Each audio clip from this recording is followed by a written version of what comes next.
Surprised. We're not an operational station. Haven't been for years. Minton's a storage depot. Excuse me. He stopped the car and got out. I saw we were standing a few feet from the dim shape of a control tower adjoining a long row of Nissen huts, evidently once flight rooms, navigational and briefing huts. Above the narrow door, at the base of the tower, through which the officer had disappeared, hung a single naked bulb. By its light, I could make out broken windows, padlocked doors, an air of abandonment and neglect. The man returned and climbed shakily back behind the wheel. "Just turning the runway lights off," he said, and belched. My mind was whirling. It was mad, crazy, illogical. Yet there had to be a perfectly reasonable explanation. "Why did you switch them on?" I asked. "It was the sound of your engine," he said. "I was in the officers' mess having a noggin, and old Joe suggested I listen out the window for a second. There you were, circling right above us. You sounded damn low, almost as if you were going to come down in a hurry. Thought I might be of some use. Remembered they never disconnected the old runway lights when they dismantled the station, so I ran down to the control tower and switched them on." "I see," I said, but I didn't. But there had to be an explanation. "That's why I was so late coming out to pick you up. I had to go back to the mess to get the car out, once I'd heard you land out there. And then I had to find you. Bloody foggy night." You can say that again, I thought. The mystery puzzled me for another few minutes. Then I hit on the explanation. "Where is RAF Minton exactly?" I asked him. 5 miles in from the coast, inland from Cromer. That's where we are," he said. "And where's the nearest operational RAF station with all the radio aids, including GCA?" He thought for a minute. It must be Merriam St. George," he said. "They must have all those things. Mind you, I'm just a stores Johnny." That was the explanation. My unknown friend in the weatherplane had been leading me straight in from the coast to Merriam St. George. By chance, Minton, abandoned old stores depot Minton, with its cobwebbed runway lights and drunken commanding officer, lay right along the in-flight path to Merriam's runway. Merriam's controller had asked us to circle twice while he switched on his runway lights 10 miles ahead, and this old fool had switched on his lights as well. Result? Coming in on the last 10-mile stretch, I had plonked my vampire down onto the wrong airfield. I was about to tell him not to interfere with modern procedures that he couldn't understand when I choked the words back. My fuel had run out halfway down the runway. I'd never have made Merriam, 10 miles away. I'd have crashed in the field short of touchdown. By an amazing fluke, I had been, as he said, damned lucky. By the time I'd worked out the rational explanation for my presence at this nearly abandoned airfield, we'd reached the officers' mess. My host parked his car in front of the door, and we climbed out. Above the entrance hall, a light was burning, dispelling the fog and illuminating the carved but chipped crest of the Royal Air Force above the doorway. To one side was a board screwed to the wall. It read, RAF Station Minton. To the other side was another board, announcing Officers' Mess. We walked inside. The front hall was large and spacious, but evidently built in the pre-war years when metal window frames, service issue, were in fashion. The place reeked of the expression, "It has seen better days." It had indeed. Only 2 cracked leather club chairs occupied the anteroom, which could have taken 20.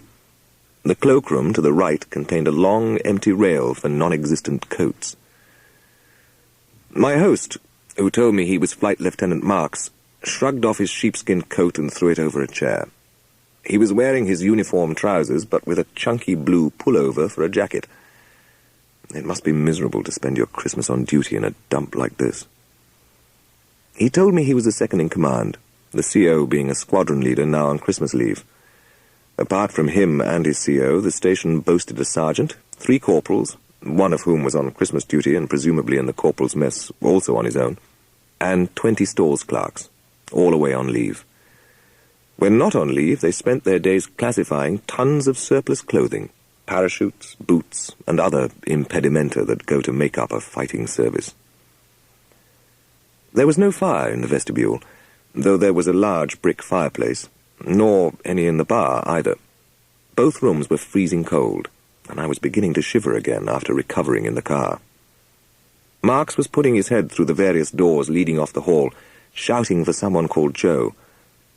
By looking through after him, I took in at a glance a spacious but deserted dining room, also fireless and cold, and the twin passages, one leading to the officers' private rooms, the other to the staff quarters. RAF messes do not vary much in architecture. Once a pattern, always a pattern. "I'm sorry it's not very hospitable, old boy," said Marks, having failed to find the absent Joe. "Being only the two of us on station here and no visitors to speak of, we've each made 2 bedrooms into a sort of self-contained apartment where we live. Hardly seems worth using all this space just for the 2 of us. You can't heat it in winter, you know, not on the fuel they allow us, and you can't get the staff." It seemed sensible. In his position, I'd probably have done the same. "Not to worry," I said, dropping my flying helmet and attached oxygen mask onto the other leather chair in the anteroom. "Though I could do with a bath and a meal." "I think we can arrange that," he said, trying hard to play the genial host. "I'll get Joe to fix up one of the spare rooms. God knows we have enough of them. And heat up the water. He'll also rustle up a meal. Not much, I'm afraid. Bacon and eggs do." I nodded. By this time, I presumed old Joe was the mess steward. "That will do fine. While I'm waiting, do you mind if I use your phone?" Certainly, of course you'll have to check in." He ushered me into the mess secretary's office, through a door beside the entrance to the bar.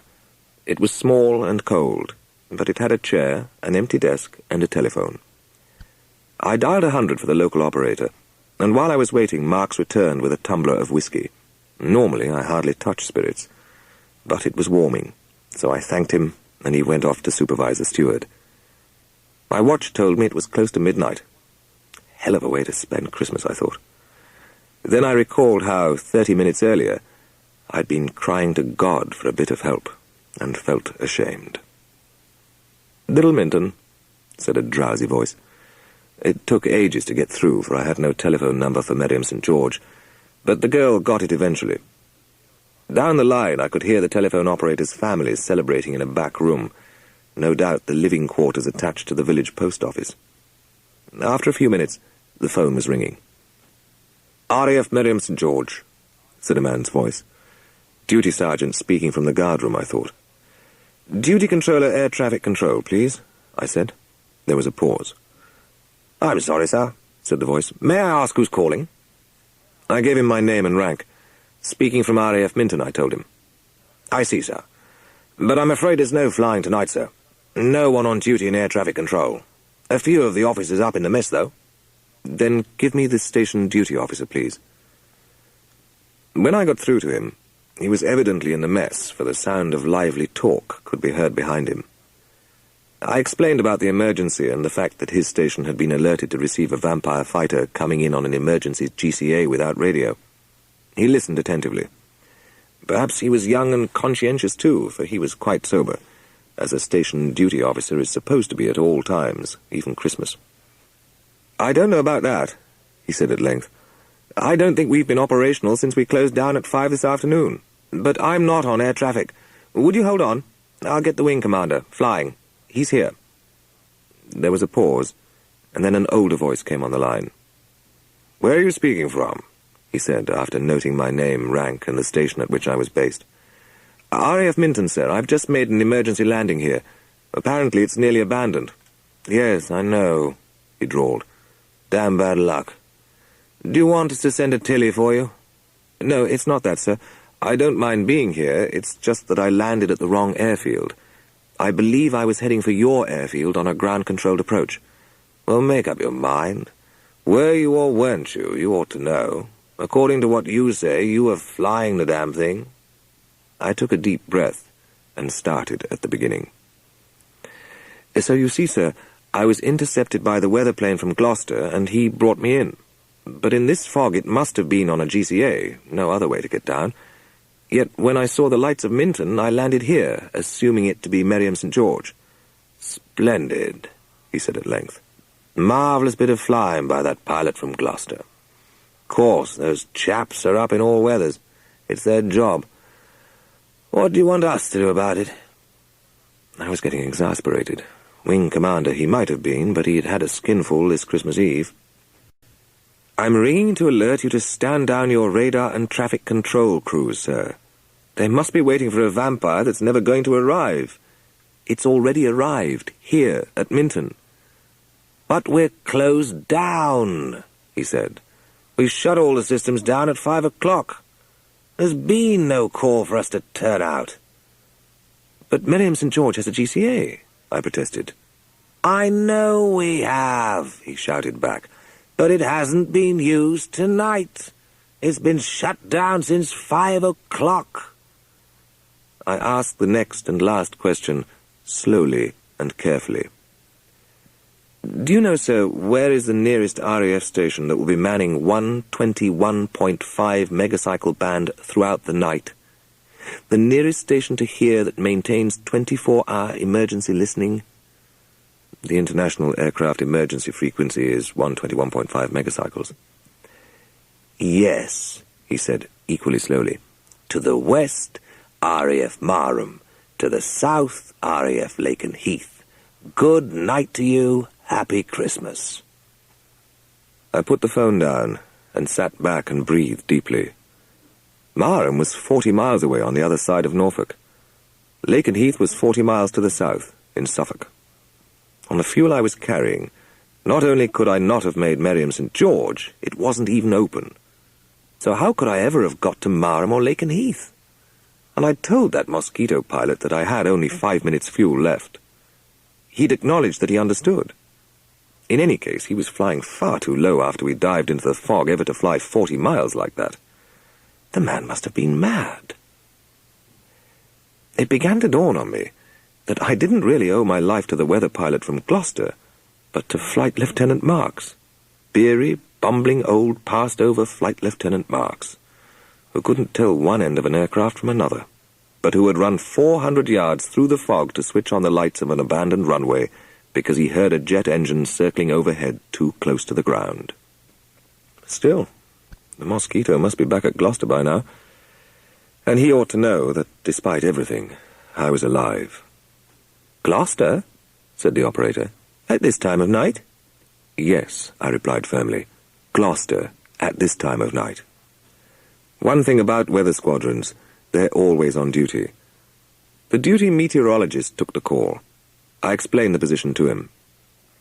"I'm afraid there must be some mistake, flying officer," he said. "It could not have been one of ours." "This is RAF Gloucester, right?" "Yes, it is. Duty officer speaking." "Fine. And your unit flies Mosquitoes to take pressure and temperature readings at altitude, right?" "Wrong," he said. "We used to use Mosquitoes. They went out of service 3 months ago. We now use Canberras." I sat holding the telephone, staring at it in disbelief.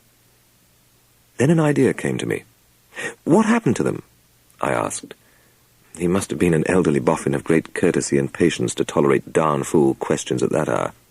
"They were scrapped, I think, or sent off to museums, more likely. They're getting quite rare nowadays, you know." "I know," I said. "Could one of them have been sold privately?" "I suppose it's possible," he said at length. "It would depend on Air Ministry policy, but I think they went to aircraft museums." "Thank you. Thank you very much. And Happy Christmas." I put the phone down and shook my head in bewilderment. What a night.